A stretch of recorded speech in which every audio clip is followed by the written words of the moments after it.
Many tame birds enjoy interacting with people. However, most find any kind of restraint frightening and stressful. For some sick birds, restraint could result in injury or death.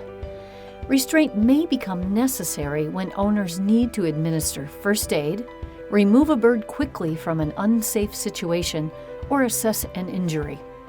While restraint is often also used for administration of medications or to help place a bird in a carrier, we recommend training birds to accept medication and to willingly enter carriers on their own.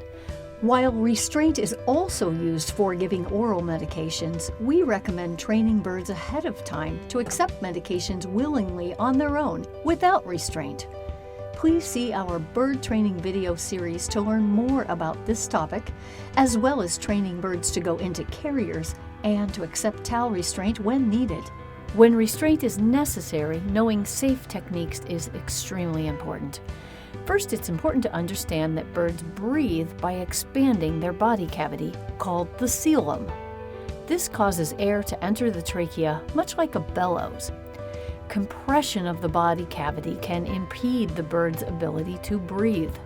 The bird's trachea is made up of relatively tough, complete tracheal rings, which are more resistant to compression than a mammal's trachea. For this reason, a bird can be held firmly around the neck, allowing a towel to gently contain the body, wings, and feet. Watch the bird's breathing pattern carefully during restraint, and complete what is needed as quickly as possible. If the bird begins breathing faster and harder, release him or her quickly.